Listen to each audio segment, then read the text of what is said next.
What American workers are seeing is investments in their communities to the tune of $2 trillion under President Biden's Investing in America agenda.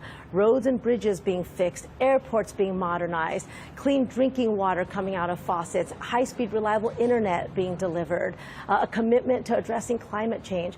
All of these are happening in communities, and what that's doing is creating good jobs. And our promise is that every worker who wants a good job should be able to get one. And when I travel the country in our Good Job Summer Tour, we're talking about the importance of a good job, what that means to a family, to a community, and why the president is so committed to making sure that everybody can have one. The reality is, with wages even, there's still so many in places here, like here in New York, where you can feel like you have a good job, but the wage still might leave you in what's classified or considered a poverty level. How are we seeing moderation and in a better scenario for a lot of people out there, how are we seeing wages continue to move higher and outpace inflation? Because that is a concern for many households. Yeah, it's such a good point. So real wages have outpaced inflation under President Biden. Again, that is not an accident. That was not inevitable. It's because the president understands that we both need to create a lot of jobs and we need to make sure they're good jobs.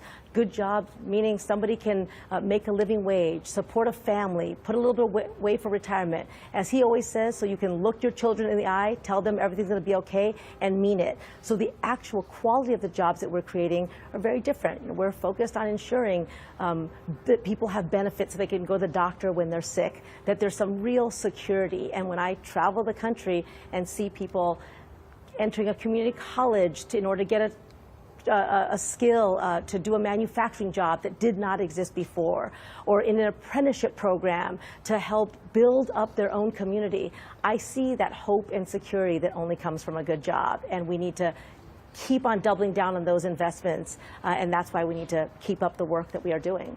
Secretary, this jobs report comes against a challenging period for the president, a couple of key moments coming up for him over the next few days.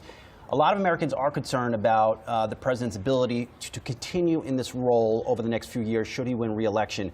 You've worked closely with the president. Are there concerns well placed about his ability to do this job?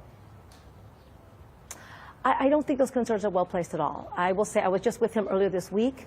We announced the first nationwide standard to protect workers from heat. You know, it's hot out here. Everybody knows it. For workers, heat is not just an inconvenience. It's not just a discomfort. It can be a workplace hazard. And nobody should have to be afraid that they're going to die on the job because it's too hot, when we can do simple things like shade, like rest, like water. And those are things that are in the first national standard that got done because the president said to me last year, what are we doing to make sure that those workers are protected?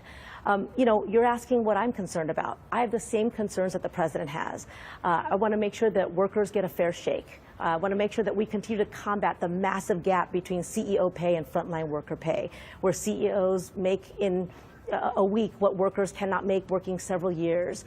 We want to bring down the cost of prescription drugs and relieve student loan debt so that people can look into the future with hope. We fought for retirement security. We're putting more money into workers' pockets. Just this past week, 1 million workers got eligible for overtime pay because of this president's economic policies. So I share his concerns that this economy needs to work better for working people, needs to make sure that it leaves no one behind, and that's the work that we are very focused on, making sure that we reverse decades in which this was not the policy.